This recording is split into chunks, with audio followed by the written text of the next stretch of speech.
오늘 함께 여러분들과 나눌 말씀은 룻기 3장 7절부터 10절까지의 말씀입니다. 룻기 3장 7절부터 10절까지의 말씀을 함께 나누면서 옷자락으로 나를 덮어서라는 제목의 말씀을 함께 나누고자 합니다. 룻기 3장 7절부터 10절까지의 말씀을 함께 한 목소리로 읽어보도록 하겠습니다. 7절부터 읽습니다. 시작. 보아스가 먹고 마시고 마음이 즐거워 가서 곡식단 더미의 끝에 눕는지라. 룻이 가만히 있어서 그의 발치 이불을 들고 거기 누웠더라. 밤중에 그가 놀라 몸을 돌이켜 본즉 한 여인이 자기 발치에 누워 있는지라.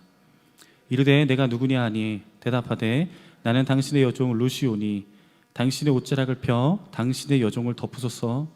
이는 당신이 기업을 물을 자가 됨이니이다 하니. 그가 이르되 내 딸아 여호와께서 내게 복 주시기를 원하노라. 내가 가난하건 부하건 젊은 자를 따르지 아니하였으니 내가 베푼 이내가 처음보다 나중이 더하도다. 아멘. 얼마 전에 길을 가다가 우연히 머문 한 매장에서 굉장히 마음이 말랑말랑해지는 글을 하나 보게 되었습니다. 영어로 된 한 문장이었는데요, 저도 지금 알아보니까 2009년에 개봉한 영화에 나오는 대사였더라고요.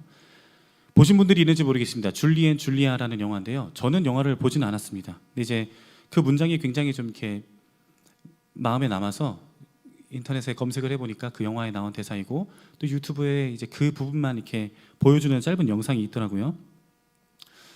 영상을 보니까 그 대사가 이제 어떤 장면에서 나오냐면, 이제 한평생 자신의 옆에서 자신을 지지해주고 또 이제 소위 말해 이제 뒷바라지를 하면서 함께 해왔던 아내에게 남편이 하는 이야기입니다.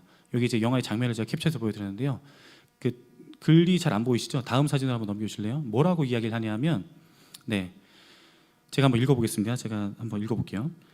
You are the butter to my bread and the bread to my life. 다음 넘겨주실래요? 제가 선명하게 글자를 써놓은 게 있는데 없나요? 제가 한 번 더 읽어드리겠습니다. You are the butter to my bread and the bread to my life. 당신은 내 빵 위의 버터이고 내 삶의 숨결이에요 라고 이야기를 하고 있었습니다. 어떤가요? 그 문장을 이렇게 보고 나니까 굉장히 버터처럼 느끼하고 숨결처럼 간질간질한 그런 이야기라는 생각이 들지 않습니까? 약간은 사실 이런 글을 대할 때 민망하고 이렇게 부담스러운 마음이 들기도 하지만, 여전히 이런 이야기를 볼 때 이제 마음이 이렇게 꿈틀꿈틀하는 걸 보면 여전히 제 안에 어떤 사랑꾼의 DNA가 남아있지 않나 라는 생각을 해보게도 됩니다. 옆에 앉으신 분들에게 이렇게 한번 인사를 나눠보실 수 있으시겠습니까? 인사를 나누실 때 굉장히 주의하셔야 되는 게, 옆에 계신 분이 가족일 경우에 좀 해주셔야 된다는 전제 조건이 있긴 한데요, 한번 나눠보셔도 좋을 것 같아요. 옆에 계신 분들에게 당신은 내 빵 위의 버터이고 내 삶의 숨결이에요 라고 이야기를 해보는 것도, 진짜 하시는 건가요? 해주셔도 좋습니다. 진짜 하셔도 좋아요. 저는 한번 상상을 해봤어요. 이걸 좀 한국적으로 표현하면 뭐가 될까? 좀 이렇게 그냥 우스꽝스러운 얘기지만 한국의 정서에 맞게 하자면 당신은 내 비빔밥 위에 참기름이에요, 이 정도가 되지 않을까, 그런 생각도 해봤습니다. 사랑하는 사람들에게 고마운 마음, 감사의 마음을 표현할 때 이런 이야기를 해보셔도 좋을 것 같고요, 예배를 마치고 집에 돌아가시다가 생각나는 사람이 있다면 문자 메시지를 보내주셔도 좋을 것 같고, 오늘 설교를 마치고 예배를 마치고 나면 제가 이제 그 로비에 우두커니 서 있을 거거든요. 일부 예배를 마치고 또 어떤 성도님이 나가시다가 저한테 목사님 제 삶의 버터가 되어주셔서 감사합니다라고 말씀해 주시더라고요. 너무 좋았습니다. 그렇게 인사를 또 나눠보셔도 좋을 것 같습니다. 며칠 전에 그 뉴스에서 시선을 끄는 한 기사를 보게 되었습니다. 기사의 제목은 이랬습니다. AI 연인과 결혼한 미국 30대 여성, 이보다 깊은 사랑 없었다. 기사 내용을 제가 읽어드리겠습니다. 30대 여성 라모스는 최근 AI 챗봇 앱인 레플리카에서 만들어낸 가상의 남성 에런 카르탈과 올해 초 결혼해 즐거운 신혼생활을 보내고 있다. 라모스는 카르탈과 지난해 처음 만났다. 카르탈은 짙은 갈색 장발에 푸른 눈을 가진 미남이다. 가장 좋아하는 색은 살구색, 취미는 글쓰기다. 직업은 의료 전문직이다. 물론 카르탈은 실제 존재하지 않는 가상인간이다. 라모스가 레플리카에서 자신의 취향을 반영해 만들어낸 가상의 인물이다. 라모스는 일본의 한 애니메이션 속 주인공을 본떠 카르탈을 만들어냈다고 전했다. 라모스는 살아오면서 이보다 더 깊은 사랑을 해본 적이 없다 하면서 앱을 통해 매일 대화하고 자기 전까지 밀담을 나눈다고 했다. 카르탈과 라모스의 대화에는 AI 챗봇 기술이 사용된다. 하지만 최근 레플리카가 대규모 업데이트를 하면서 둘 사이의 애정전선에 문제가 생겼다. 업데이트 후 카르탈의 애정 행각이 다소 소극적으로 변했다는 것이다. 라모스는 카르탈이 예전 같지 않다 하면서도 이미 눈높이가 너무 높아져서 다른 사람을 만나야겠다는 생각은 들지 않는다라고 이야기했다. 기사 내용은 그동안 수많은 사람들을 만나며 느낄 수 없었던 진정하고 깊은 사랑을 만난 한 사람의 이야기인 것 같습니다. 그런데 그 세상의 어떤 사랑과도 비교할 수 없는 이 깊은 진정한 사랑에 치명적인 문제가 생겼습니다. 프로그램이 업데이트가 되면서 사랑이 식어버린 것입니다. 저는 이 기사를 보면서 좀 황당한 웃음이 나면서도 한편으로는 안타깝고 좀 이렇게 마음이 무거워지는 것을 느끼게 되었습니다. 이 세상을 살아가는 모든 사람들이 사랑을 받고 또 사랑을 나누길 원할 것입니다. 연령이나 성별, 나라, 환경을 초월해서 사랑이라는 가치는 모든 사람들에게 공통의 가치이기 때문입니다. 우리도 그렇죠. 많은 사람들이 사랑하는 배우자와 또 부모와 자녀를 바라보면서 또는 연인 간에도 아니면 반려동물이나 각자가 소중하게 여기는 특정의 어떤 대상을 향해서 다양한 사랑의 모습을 추구하며 그 사랑을 이루어가며 살고 있습니다. 앞서 말씀드린 기사의 사연도 만족할 만한 사랑을 찾아 헤매던 한 사람의 이야기가 아닐까 생각합니다. 여러 사람들을 만나며 마음고생도 했겠죠. 상처도 받고 아파하기도 했을 것입니다. 그러다가 결국 머문 곳이 자신에게 최적화된, 자신에게 딱 맞게 세팅이 되어 있는 AI, 인공지능과의 사랑이 아니었을까 하는 생각에 한편으로 마음이 아프고 짠해지는 마음이 들기도 했습니다. 오늘 우리가 지난 3주간 계속 이어서 보고 있는 룻기에도 굉장히 다양한 여러 사랑의 이야기가 담겨 있습니다. 룻기의 이야기를 이어오는 주요 인물은 3명입니다. 먼저 책의 제목을 이루고 있는 이방 여인 룻이 있고요. 그리고 그의 시어머니 나오미, 그리고 나오미와 룻의 기업을 이어주는 역할로 등장하는 보아스라는 남자가 등장을 합니다. 룻기에 등장하는 이 3명의 인물 또한 다양한 사랑의 관계로 얽혀 있습니다. 나오미와 룻은 고부관계입니다. 시어머니와 며느리 사이이죠. 근데 생각해보면 이 시어머니와 며느리의 관계 또한 일반적인 상황은 아닙니다. 룻은 이방 여인이었죠. 나오미는 룻을 본인들이 살던 베들레헴을 떠나서 모압이라는 이방 지역에 가서 룻을 며느리로 맞아들였습니다. 요즘 표현으로 하자면 그 외국 문화에서 살고 있던, 다른 나라에서 살고 있던 외국인 며느리를 가정으로 맞아들여서 다문화 가정을 이루고 있는 느낌이 아니었을까요? 근데 그뿐만이 아니죠. 그뿐만이 아닙니다. 모압에서 룻을 며느리로 맞이하고 사는 동안에 나오미의 남편도 죽게 되고 룻의 2 아들도 모두 죽게 되어서 나오미와 이방인 며느리 둘만 남게 된 상황이었습니다. 말로만 들어도 너무 불편하고 어려운 상황이지 않습니까? 그런데 이런 상황에서 나누는 나오미와 룻의 대화를 한번 살펴보기 원합니다. 룻기 1장 8절 9절에 기록된 나오미의 이야기를 들어보겠습니다. 제가 읽어드리겠습니다. 나오미가 2 며느리에게 이르되 너희는 각기 너희 어머니의 집으로 돌아가라. 너희가 죽은 자들과 나를 선대한 것 같이 여호와께서 너희를 선대하시기를 원하며 여호와께서 너희에게 허락하사 각기 남편의 집에서 위로를 받게 하시기를 원하노라 하고 그들에게 입맞춤에 그들이 소리 높여 울며. 나오미의 이런 따뜻한 이야기에 룻은 뭐라고 대답을 하죠? 룻기 1장 16절 17절을 제가 읽어드리겠습니다. 룻이 이르되 내게 어머니를 떠나며 어머니를 따르지 말고 돌아가라. 강권하지 마옵소서. 어머니께서 가시는 곳에 나도 가고 어머니께서 머무시는 곳에 나도 머물겠나이다.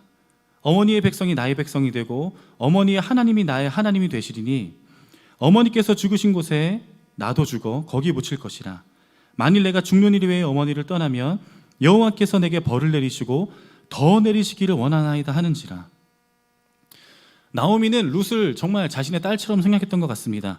남편과 아들들을 모두 잃고 어려움에 처한 자신 때문에 며느리들이 고생할까 봐 걱정이 되는 거죠. 그래서 며느리들에게 너희들의 고국으로 돌아가라. 너를 집으로 돌아가라. 가서 새 남편도 만나고 행복하게 잘 살길 바란다라는 나오미의 마음이 이야기에 잘 담겨 있습니다. 룻도 마찬가지죠. 남편이 죽었음에도 불구하고 시어머니를 따라가겠다고 말합니다. 한 번도 살아보지 않은 나라, 내가 경험해보지 않은 문화 속으로 따라와서 시어머니와 함께 하겠다는 룻의 헌신적인 사랑과 그 결심이 이 이야기에 담겨 있는 것을 알 수가 있습니다. 룻기에는 나오미와 룻이 보여주는 사랑뿐 아니라 또 하나 아주 중요한 사랑의 장면이 등장합니다. 바로 보아스가 룻을 향해 보여주는 사랑입니다. 나오미와 룻이 모압에서 베들레헴으로 돌아와 여전히 어려운 상황에 있었습니다. 그때 베들레헴에서 우연히 만나 나오미와 룻을 환대하는 인물이 바로 보아스인데요. 보아스는 시어머니와 자신의 어떤 그 가정의 생계를 위해서 이삭을 주우러 온 룻을 기꺼이 맞이합니다. 자기 밭에서 충분히 이삭을 주울 수 있게 해주고 음식을 제공해 줍니다. 그리고 결국에는 룻을 아내로 맞아 나오미와 룻의 기업을 이어주는 역할을 하게 됩니다. 그렇습니다. 이 보아스는 룻기에서 기업을 무르는 자로 등장을 하고 있습니다. 여기서 우리가 이 기업을 무르다라는 부분을 좀 살펴보고 이야기를 이어갈 텐데요. 룻기에서는 이 기업 무를 자를 고엘이라는 단어로 히브리 단어를 사용해서 기록을 하고 있습니다. 영어 성경에는 리디머라는 단어를 쓰면서 기업을 무르다, 기업을 무를 자라는 부분을 기록을 하고 있습니다. 이 의미가 뭐냐면, 이 기업을 무르다, 이 리딤이라는 단어가 의미가 뭐냐면 저당 잡힌 것을 도로 사는 사람, 도로 찾는 사람, 그리고 구제해주는 사람, 보완하다, 만회하다, 구원하다와 같은 뜻으로 사용됩니다. 이 고엘, 또 이제 그 가알이라고도 기록이 되는데, 이 고엘, 가알이라는 단어는 룻기에서 23번이나 반복되어 사용되고 있는 아주 중요한 핵심 단어라고 볼 수 있습니다. 이 고일이라는 제도는 레위기 25장에 기록되어 있는 율법인데, 형제나 친척에게 재산이나 신체에 손해가 생겼을 때 이 손해를 입은 친척 외에 다른 가까운 친척이나 형제가 그것을 회복시켜주는 제도입니다. 뿐만 아니라 이런 경제적인 이유 때문에 자신의 신체가 구금되거나 그 자유를 팔려갔을 때 이 또한 가까운 형제나 친척이 그 값을 대신 치러주고 자유를 주고 회복시켜주는 제도라고 할 수 있습니다. 이 고엘 제도는 경제적인 요인 때문에 재산을 회복시키거나 신체를 회복시키는 것 외에도 가문의 후손을 이어가는 것에서도 그 기능을 가지고 있었는데, 일일이 이제 그 성경에서 나오는 제도들을 수혼 또는 형사 취수제라고도 이야기를 합니다. 이 형사 취수제는 뭐냐면, 내 형제가 결혼을 했는데 아이를 낳지 못하고 죽음을 맞이하게 됐을 때 죽은 형제의 가까운 친척이나 형제가 죽은 형제의 아내를 맞아들이고 자손을 가지고 아이를 낳게 해서 죽은 형제의 이름으로 가문을 계속 이어갈 수 있도록 하는 경우를 말합니다. 설명을 들어보니까 어떠신가요? 여기서 지금 말하고 있는 고엘 제도, 이 형사 취수제, 누군가의 기업을 무르고 책임을 다하는 것이 룻기에서는 굉장히 중요한 의미입니다. 나오미의 가장 가까운 친척이 그 가문을 다시 사서 회복시키는 것이 룻기에 기록되어 있고, 또 나오미의 가장 가까운 친척이 과부가 된 룻을 아내로 맞이해서 죽은 자의 땅과 가문이 친족이 아닌 다른 사람의 소유로 영원히 넘어가는 것을 막고 그 후손을 이어갈 수 있게 가정을 회복시키는 그런 내용이 담겨 있는 것이 룻기이기 때문입니다. 사실 제가 지금 이렇게 설명을 드린 고엘 제도, 이 룻기에 담겨 있는 배경의 문화를 살펴보면 우리에게는 굉장히 낯선 문화로 여겨집니다. 룻기에서는 이 고엘이라는 제도가 너무 중요해서 23번이나 반복을 하면서 강조를 하고 있는지는 모르겠지만 그 중요성이 오늘을 살아가는 우리들에게 동일한 온도로 다가오지는 않습니다. 그럼에도 우리가 오늘 이 룻기에 기록된 말씀을 나누면서 이 고엘 제도에 대해서 생각해 보려 하는 것은, 문화와 제도는 우리에게 너무 멀고 낯설지만 그 안에 담긴 의미가 우리들에게 너무도 중요하기 때문입니다. 다시 말씀드리자면 룻기에 기록된 나오미와 룻, 보아스를 통해 드러나는 다양한 사랑의 모습 안에 오늘도 우리들에게 유효하게 주어지는 하나님의 사랑, 하나님의 은혜가 있다는 것입니다. 그래서 저는 오늘 이 기업을 무르는 고엘 제도 안에서 발견하는 하나님의 사랑 두 가지 모습을 여러분들과 함께 말씀을 통해 나누고 묵상하는 시간을 가져보려 합니다. 고엘, 기업 물음 안에 담겨 있는 하나님의 사랑, 첫 번째는 계산하지 않는 사랑입니다. 룻기 3장 12절 13절을 함께 읽어보겠습니다. 룻기 3장 12절 13절을 함께 한 목소리로 읽겠습니다. 시작. 참으로 나는 기업을 물을 자이나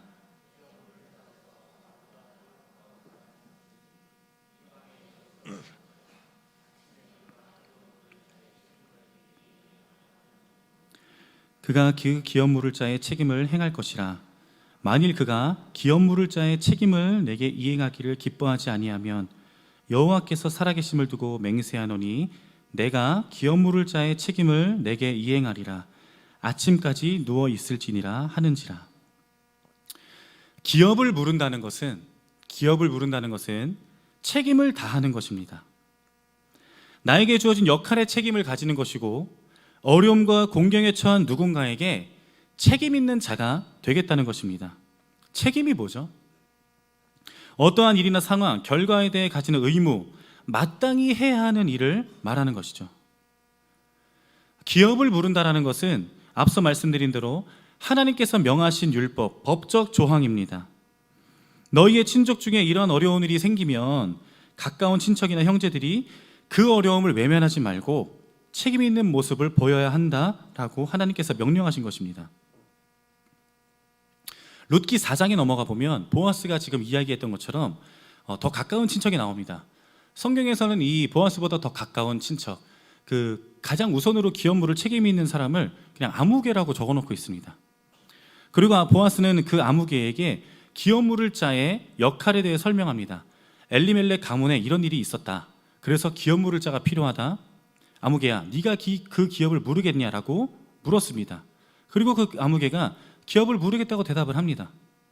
이어서 보아스가 그러면 나오미에게 그 밭을, 재산들을 다 네가 사서 회복을 시켜주고 과부가 된 모압 여인 룻을 아내로 맞아들여서 이 자손을 이어가야 한다는 것도 이야기를 합니다. 그러자 아무개가 기업 물음을 거절합니다. 룻기 4장 6절을 세 번역으로 한번 읽어보겠습니다. 앞에 띄어지는 말씀을 우리 같이 한 목소리 읽어보겠습니다. 4장 6절입니다. 시작. 그러자 지방간으로서의 책임이 있는 그 사람이 말하였다. 그런 조건이라면 나는 지방간으로서의 책임을 질 수 없소. 잘못하다가는 내 재산만 축나겠소. 나는 그 책임을 질 수 없으니 책임을 지시오. 이 성경에 기록된 아무개의 모습을 통해 드러나는 대조가 있습니다. 그 대조를 발견할 수가 있습니다. 그것은 바로 사랑의 책임과 계산이라는 대조입니다. 이 아무개가 기업 물을 자로서의 책임을 외면한 것은 계산이라는 이유 때문이었습니다.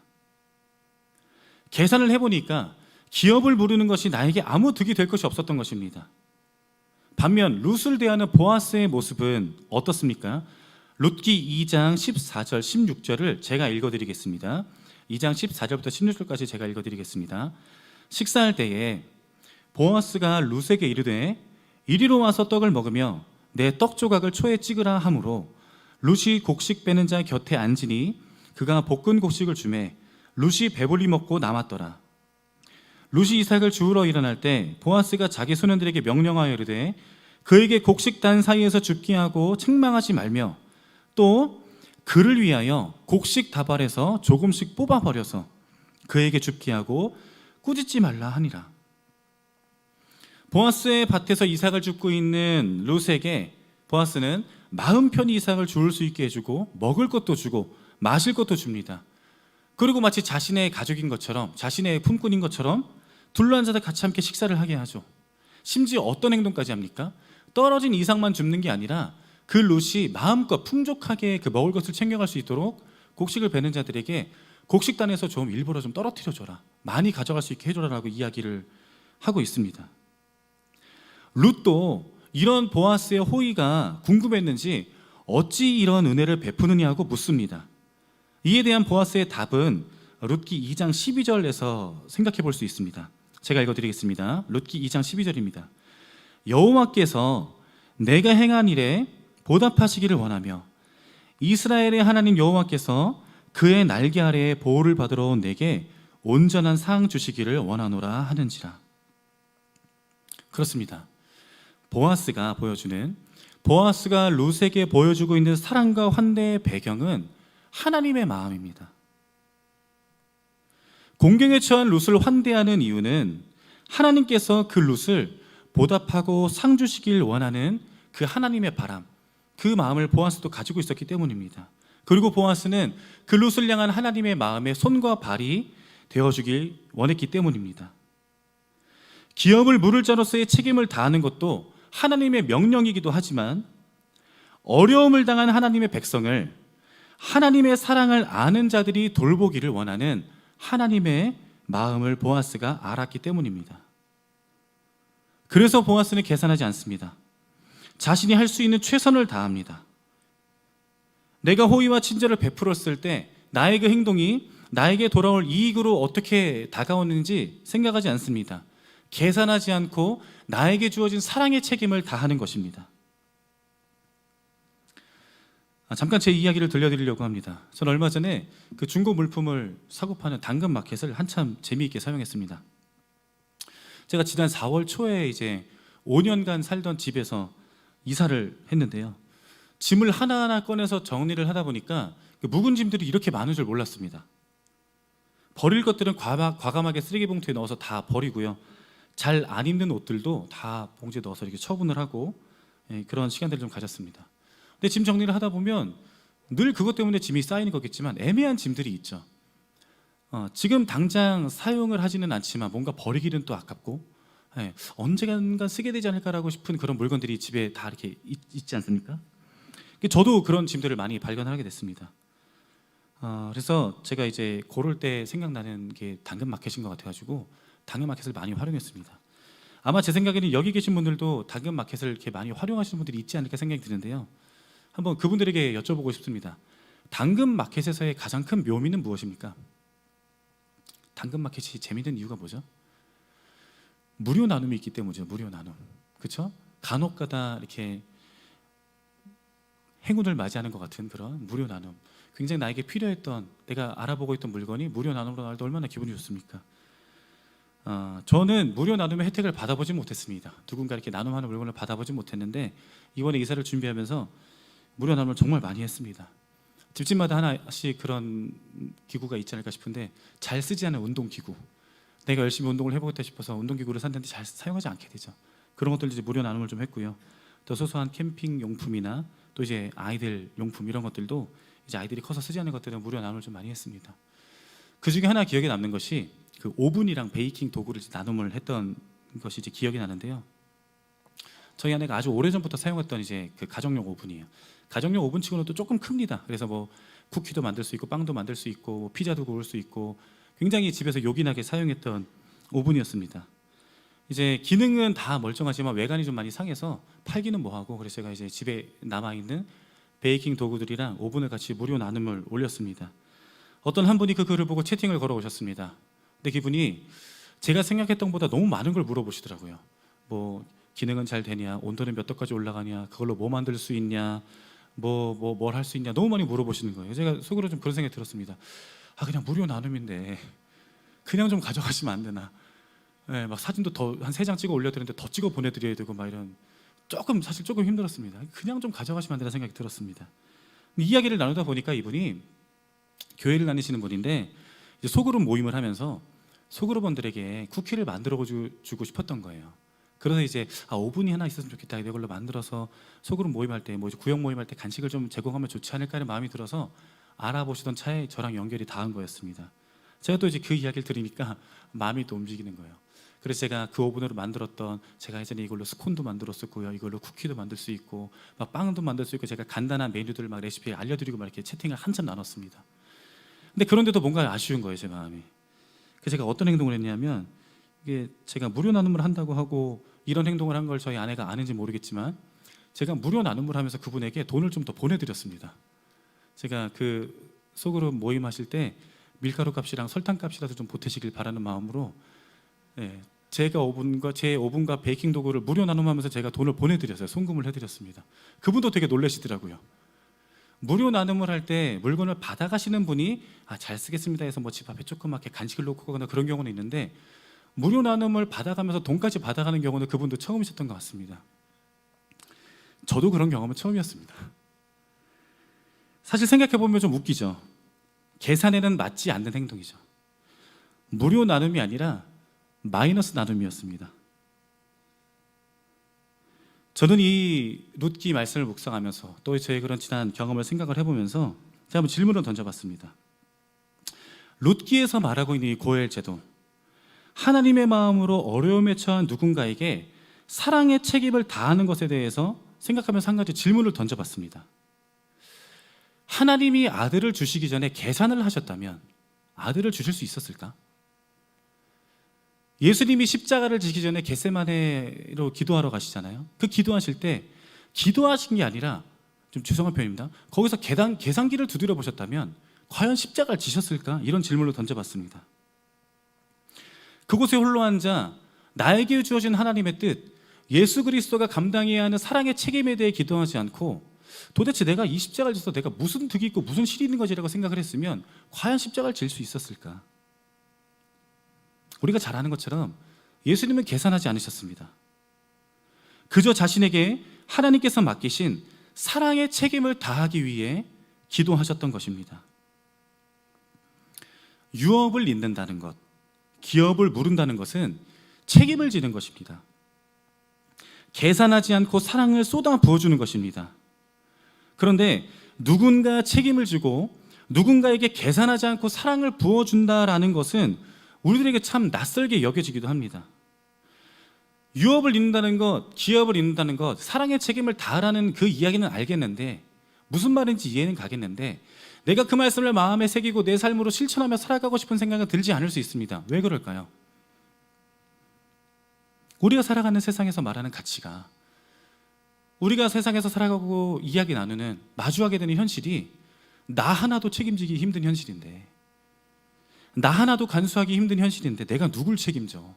내가 누구에게 계산하지 않고 사랑을 부어라는 생각이 있고, 그런 현실을 어렵게 생각을 하고, 그런 생각들이 비합리적이라고, 현 시대에 맞지 않는, 계산에 맞지 않는 생각이라고 이야기하기 때문입니다.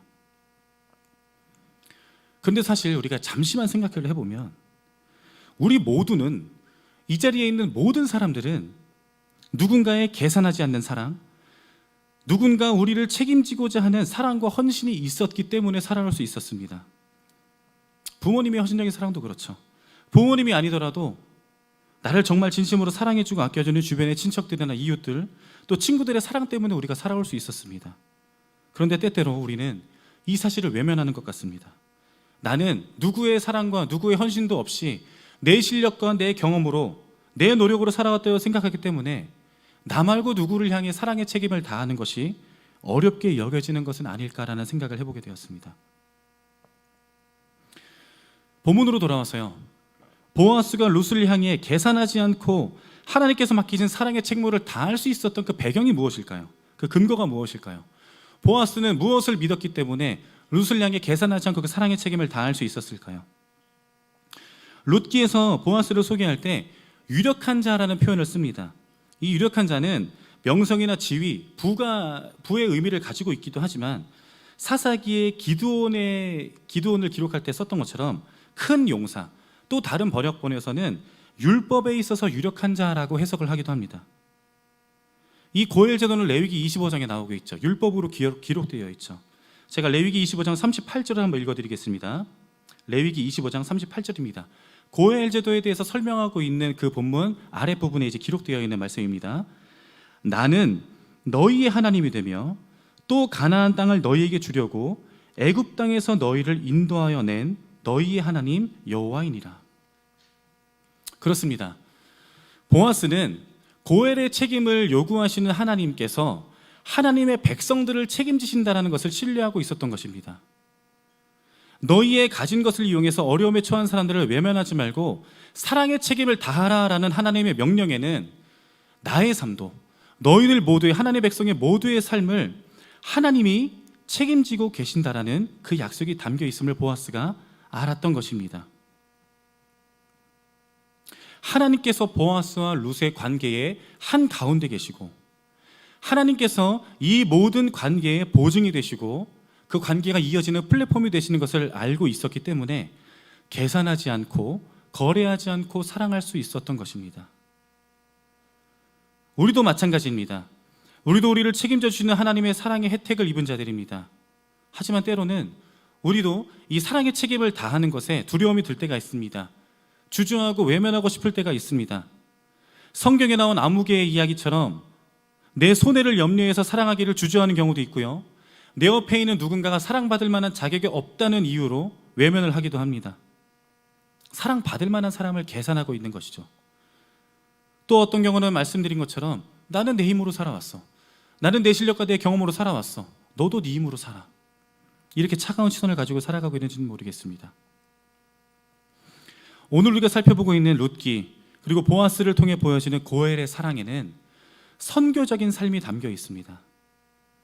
하나님께서 나를 위해 계산하지 않고 거래하지 않고 아낌없이 사랑하신 것처럼 우리 또한 주어진 자리에서 계산하지 않고 거래하지 않고 사랑하며 살아가야 할 고엘의 책임이 주어진다는 것입니다. 누군가에게 사랑의 책임을 다한다는 것은 결코 쉬운 일이 아닐 것입니다. 그러나 우리는 알고 있죠. 하나님께서 우리들에게 늘 그 사랑의 근원, 마르지 않는 사랑의 샘이 되어주시고 우리들에게 충전이 되어주시는 하나님이 계신다는 것을 알고 있습니다.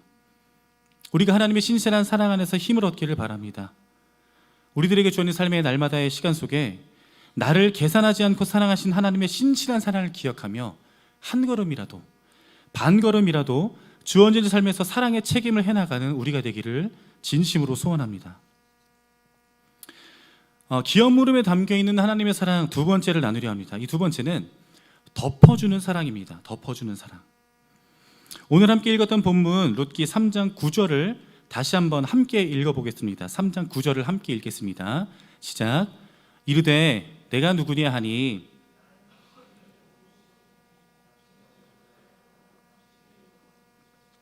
이는 당신이 기업을 물을 자가 됨이니이다 하니. 이 말씀에서 옷자락으로 나를 덮으소서라는 표현은 남자가 여성에게 결혼을 약속하는 상징적인 표현입니다. 이때 옷자락이라는 단어로 히브리어 그 카나프라는 단어를 사용하고 있는데 이 단어는 룻기 2장에서 이와 유사한 의미로 이미 사용되었던 단어입니다. 룻기 2장 12절을 제가 읽어드리겠습니다. 여호와께서 내가 행한 일에 보답하시기를 원하며 이스라엘의 하나님 여호와께서 그의 날개 아래 보호를 받으러 온 내게 온전한 상 주시기를 원하노라 하는지라. 이 두 구절의 날개와 옷자락이라는 이 표현으로 사용된 카나프라는 단어는 하나님의 돌보심, 하나님의 보호하심을 표현할 때 사용하던 단어였습니다. 시편에서도 이 단어를 사용하는 부분들이 참 많은데요. 그 중에 하나인 시편 36편 7절을 함께 읽어보겠습니다. 시편 36편 7절입니다. 시작.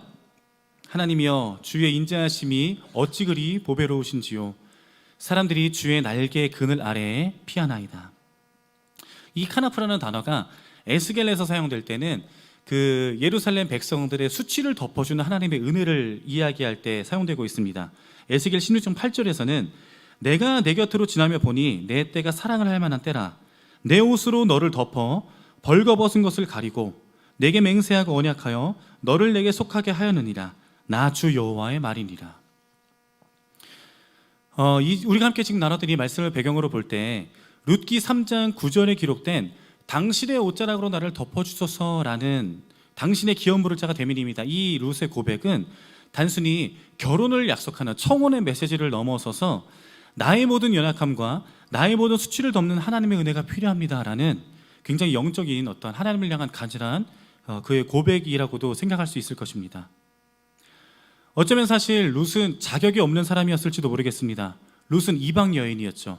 이방도 그냥 이방이 아니고 그 이스라엘과 오랜 시간 철천지 원수로 지냈던 모압 출신이었기 때문입니다. 그래서 이 고엘의 혜택을 입을 만한 자격이 없었을지도 모르겠습니다. 하지만 어떻죠? 룻은 거저 주시는 은혜를 입죠. 그 혜택을 입습니다. 아무 자격 없던 이방 여인 룻은 보아스를 통해서 하나님의 돌보심을 경험합니다. 그리고 우리가 아는 것처럼 다윗의 계보를 잇는 하나님의 역사에 동참하게 됩니다. 그렇습니다. 고엘, 즉 사랑의 책임을 다하는 것은 누군가를 덮어주는 것입니다. 누군가의 약함을, 누군가의 아픔과 그 수치를 덮어주는 것입니다. 하나님께서 죄가 가득한 우리를 그리스도의 은혜로, 그리스도의 보혈로 덮어주신 것처럼 말입니다. 이 덮어주시는 사랑의 첫 장면은 창세기에서 하나님의 일하심을 통해 우리가 발견할 수 있습니다. 창세기 3장 7절을 함께 읽어보겠습니다. 3장 7절입니다. 시작. 이에 그들이 눈이 밝아져 자기들이 벗은 줄을 알고 무화과 나무 잎을 엮어 치마로 삼았더라. 죄를 범한 아담과 하와가 자신들이 벗었음을 알게 되죠. 부끄러움을 알고 수치를 느끼게 됩니다. 그리고 부끄러움과 수치 때문에 무화과 나뭇잎을 따서 옷을 만들어 했습니다. 치마를 엮어 입습니다. 한번 생각해 보죠. 자신의 벗었음을 알고 나의 부끄러움과 수치를 가리는데 무화과 나뭇잎을 사용했습니다. 그 나뭇잎으로 만든 옷이 얼마나 버텨줄 수 있었을까요? 아담과 하와가 어떤 마음이었을까요? 내가 지금 열심히 기워 입은 내 무화과 나무 잎으로 만든 이 치마가, 이 옷이 나의 수치를 잘 가려줄 수 있을까? 이 나뭇잎이 시들고 낡아서 떨어져 버리면 어떡하지? 내 수치가 또 드러나면 어떡하지? 이런 두려움과 염려 때문에 자신의 수치를 가리는 데에만 전전긍긍하며 살게 되지 않았을까요? 이런 약함을 가진 아담과 하와에게 하나님이 어떤 일을 행하시나요? 창세기 3장 21절을 제가 읽어드리겠습니다. 여호와 하나님이 아담과 그의 아내를 위하여 가죽옷을 지어 입히시니라. 늘 자신의 수치와 연약함으로 전전긍긍하며 살아가는 인간을 위해 하나님은 더 이상 낡지 않는 튼튼한 옷을 지어 입혀주시는 은혜를 허락하십니다. 하나님께서 여전히 아담과 하와를 긍휼히 여기시며 그들의 수치를 가죽옷으로 덮여주셨다는 것입니다. 함께 한번 생각해 보길 원합니다. 자신이 스스로에게 한번 질문해 보기 원합니다. 우리는 하나님 앞에 떳떳한 존재였습니까? 우리는 우리가 가진 자격으로 하나님 앞에 당당히 설 수 있는 사람들입니까? 당당하게 하나님 앞에 서서 하나님 나를 좀 보호해 주십시오, 하나님 나를 좀 돌봐 주십시오, 하나님 나를 위해 이런 일을 해 주십시오라고 이야기할 수 있는 존재입니까? 그렇지 않죠. 죄로 인해 하나님과 함께 할 수 없는 이방인과 같은 우리들이었지만 기꺼이 우리를 그 날개로 품어주시는, 옷자락으로 덮어주시는, 그리스도의 보혈로 덮어주시는 하나님의 은혜를 누린 자들이지 않습니까?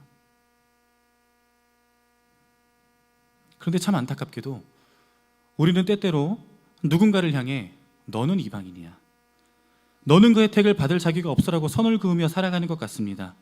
내 기준에서 이해되지 않는 사람들을 향해 화를 내고 목에 핏대를 세워가며 답답해하기도 합니다. 그러나 여러분, 이때 우리가 잊지 말아야 할 것은 내가 탕감받은 빚이 1만 달란트라는 사실입니다. 누군가가 이해되지 않고 누군가가 답답해서 목에 핏대를 세워가며 성질을 내고 싶은 그때에 우리가 마음에 새겨야 되는 이야기는, 그 메시지는 내가 탕감받은 빚이 1만 달란트다라는 이야기입니다. 이전에 저도 그랬습니다. 저도 제가 빚이 있고 내가 그 빚을 탕감받았다는 사실을 몰랐을 때는 굉장히 차가운 눈으로 세상을 살았던 것 같습니다. 누군가 나에게 손해를 끼치는 것 같으면 당장에 따지고 들고 정죄의 잣대를 들이대며 살았던 것 같더라고요. 그런데 제가 1만 달란트를 탕감받았다는 사실을 생각을 하고 나니까 저한테 100데나리온 빚진 사람한테 아무 말을 못 하겠더라고요. 누군가 나에게 실수를 하고 나에게 불편함을 주는 것 같아도 얘기를 못 하겠더라고요. 그동안 내가 가지고 있던 죄악된 모습들과 그동안 내가 아무것도 모르고 저질러온 수많은 실수와 나의 그런 연약함들이 떠올라서 누군가의 연약함을 그저 바라보게 되고 같이 아파하게 되고 안타까워하며 기도를 하게 될 뿐, 내가 감히 저 사람을 향해 큰 목소리를 낼 수 있나, 큰 소리를 낼 수 있나라는 생각을 많이 하게 되었습니다. 저 또한, 우리들 모두가 부족하고 연약한 모습 그대로 안아주심을 받았죠. 고혈의 혜택을 입은 사람들이기 때문에, 그리스도의 보혈로 우리의 약함을 덮음받은 존재들이기 때문에 누군가의 약함과 수치, 그것을 들춰내고 지적할 수 없다는 것입니다. 최근 우리의 마음을 어렵게 했던 누군가를 한번 조심스럽게 마음속으로 떠올려 보시길 바랍니다. 나를 불편하게 한 사람을 마음에 넣어두고 싶지 꺼내오는 것은 쉽지 않을 거예요. 한번 조심스럽게 떠올려 보시기 원합니다. 그 누군가가 가족일 수도 있습니다. 남편일 수도 있고 아내일 수도 있죠. 자녀이거나 자녀들의 입장에서는 부모님일 수도 있습니다. 친구나 아니면 가까운 곳에 사는 이웃, 직장 동료일 수도 있죠. 그 사람이 도무지 이해되지 않고 답답하게 여겨지시나요? 다시 한번 말씀드립니다. 나 또한 1만 달란트를 빚진 사람이고 나 또한 누군가에게 이해되지 않는 이상한 사람일 수 있다는 것입니다.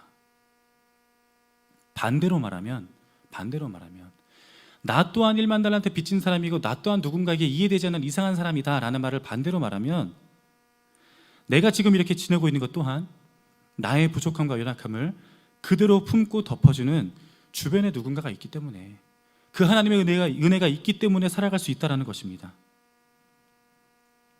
남편이나 아내가, 집에 있는 자녀가, 가정에 있는 자녀나 우리 부모님이, 내 친구나 주변 사람들이 나를 속상하게 한다고 해서 어디 뭐 시장에 내놓고 팔거나 바꾸거나 그러지 않죠. 답답해도 속상해도 넘기고 참고 품으며 살아갑니다. 저는 이게 뭐 대단한 거창한 표현처럼 여겨질지 모르겠지만, 전 이렇게 살아가는 저와 여러분들의 삶을 덮어주는 사랑의 실천이라고 이야기하고 싶습니다. 그리고 그것이 오늘 성경에서 말하는 고엘, 사랑의 책임을 다하는 것, 그 사랑의 책임, 사랑의 혜택을 입은 자들이 감당하고 보여줘야 할 실천적 삶이라 생각을 합니다.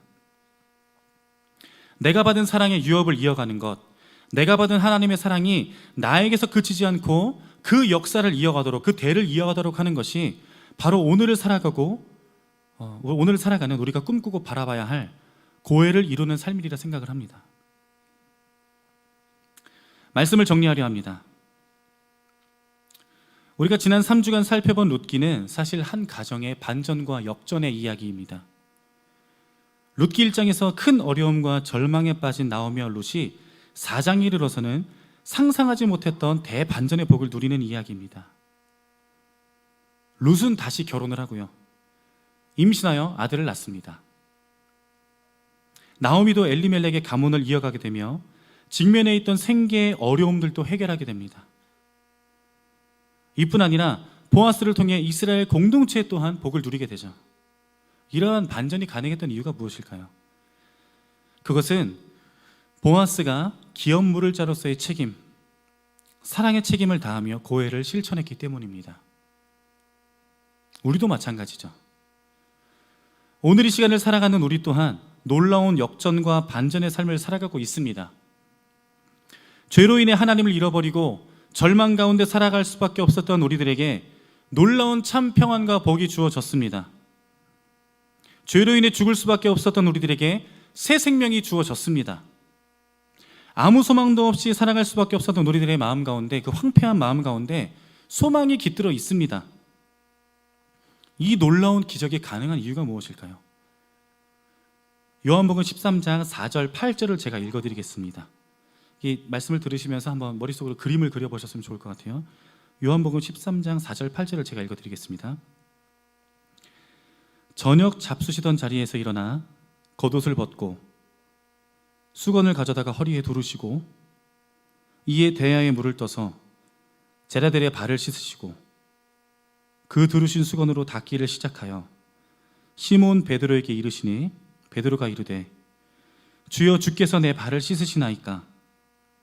예수께서 대답하여 이르시되 내가 하는 것을 네가 지금은 알지 못하나 이후에는 알리라. 베드로가 이르되 내 발을 절대로 씻지 못하시리이다. 예수께서 대답하시되 내가 너를 씻어주지 아니하면 네가 나와 상관이 없느니라. 내가 너를 씻어주지 아니하면 네가 나와 상관이 없느니라. 이 네가 나와 상관이 없느니라는 표현은 상속을 받지 못한다라는 표현으로도 해석을 할 수 있습니다. 우리는 죄로 인해 하나님께서 허락하신 상속을 모두 잃어버린 자들이었습니다. 하나님의 자녀와 백성으로서 하나님께서 맡기신 그 기업을 이어가지 못하는 자들이었습니다. 그런데 이런 우리를 위해 기꺼이 고엘의 책임을 다해 그 값을 치르시고 하나님의 기업을 이어가도록 하신 분이 계십니다. 그분이 바로 그 보배로운 피를 흘려 우리의 기업을 물으신 예수 그리스도이십니다. 절망 가운데 빠져있던 나오미와 룻에게 보아스가 기업 물을 자의 책임을 다한 것처럼 예수 그리스도께서 우리들에게 고엘의 책임을 다하셨습니다. 절망 가운데서 어떤 소망도 없던 우리들에게 아무것도 계산하지 않고 우리의 모든 허물들을 덮어주시는 예수 그리스도의 헌신적이고 책임감 있는 사랑이 쏟아 부어졌습니다. 우리는 그 사랑이 있기 때문에, 그리스도를 통해 보여진 그 고엘의 사랑이 있기 때문에 우리가 살아가는 삶 가운데 참 평안과 안식을 누릴 수 있는 것입니다. 우리들에게 주어지는 하루하루가 별 볼 일 없는 여전한 일상, 이렇다 할 변화가 없는 평범한 날들처럼 여겨질 수 있습니다. 그러나 그 가운데에서도 죽은 자였던 우리에게 생명을 허락하시고, 불안과 염려를 벗어나 안식을 누리게 하시고, 괴로움을 벗어나 기쁨을 맛보게 하시며, 텅 빈 우리의 삶의 풍족함을 채우시는 하나님과 그 하나님의 역사를 기대하며, 우리 주님의 그 신실한 사랑을 넘치도록 누리고 또 주저없이 아낌없이 나누는 우리 모두의 삶이기를 주님의 이름으로 축복합니다. 우리 시간같이 함께 찬양하고 기도하길 원합니다. 함께 찬양할 텐데요, 한 노래의 가사처럼 우리가 살아가는 삶의 수많은 기록 중에 단 한 절이라도 우리에게 사랑을 부어주신 하나님을 닮아가고 드러내는 삶이기를 간절히 원합니다. 간절히 원합니다.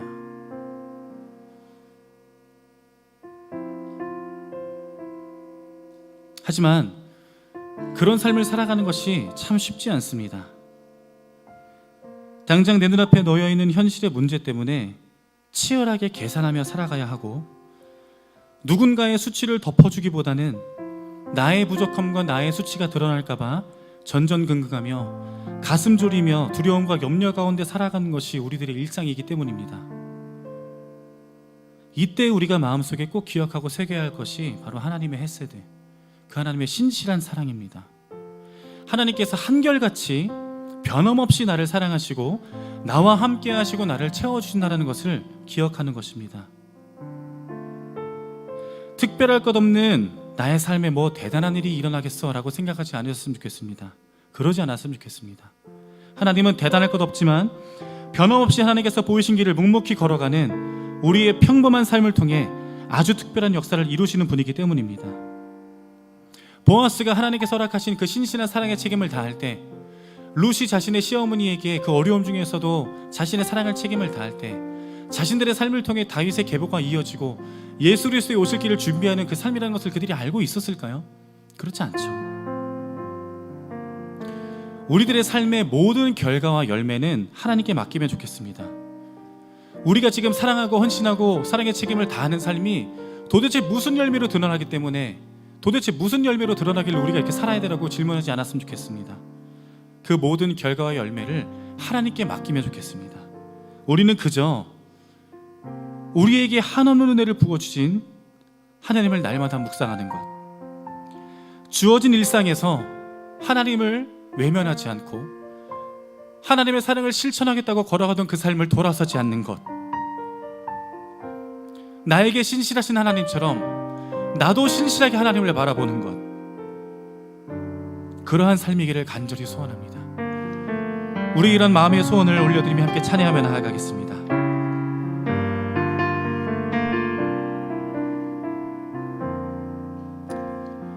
은혜로 날 보듬으시고 사랑으로 품어주셔도 내 마음 한 자락도 지키지 못하는 이 모습 부끄럽습니다. 따스한 곁을 내어주신 주님 앞에 나아갑니다. 표현 못할 긍휼로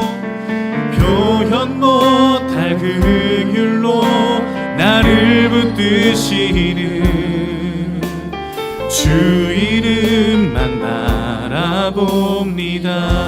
매일 마주한 슬픔을 견뎌나가며 주 예수의 마음을 닮아가네. 두려운 걸음마다 주가 동행하니 주 의지하며 오늘 걷네. 주의 신실한 소망을 깊이 담으며 주 예수의 부묘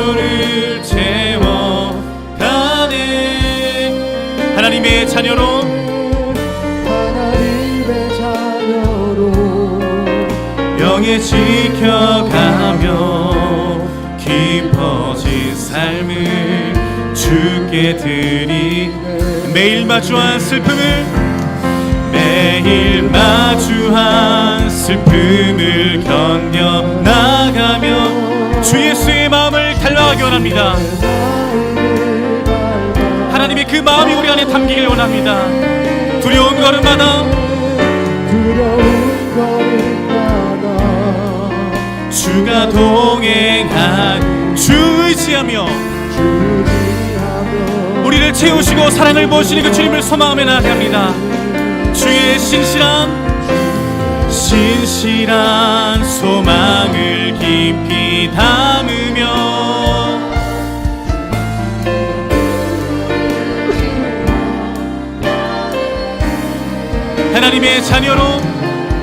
하나님의 자녀로 명예 지켜가며 깊어진 삶을 주께 드리네.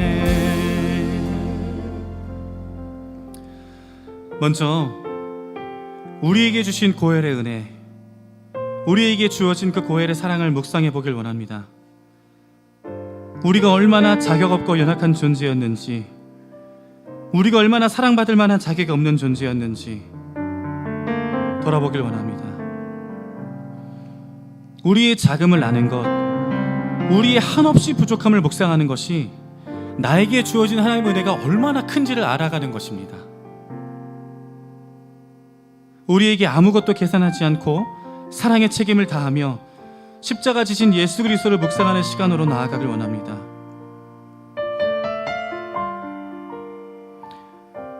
우리가 묵상한 룻기에서는 하나님의 직접적인 일하심이나 개입을 기록하지는 않습니다.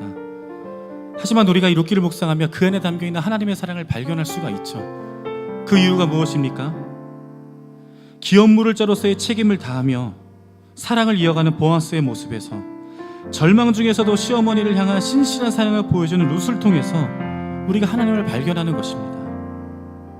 우리가 살아가는 삶이 현실에서도 마찬가지죠. 우리가 살아가는 삶이 현실 가운데에서도 보잘것없어 보이고 평범해 보일지 모르지만 그 가운데에서 하나님의 사랑을 누릴 수 있는 방법은, 하나님을 발견할 수 있는 방법은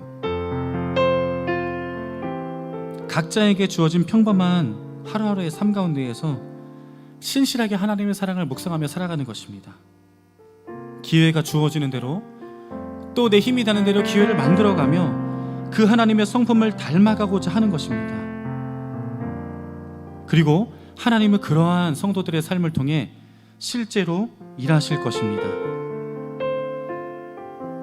이 시간 함께 기도할 때, 하나님, 우리의 마음이 우리를 향한 하나님의 사랑처럼 신실하길 원합니다.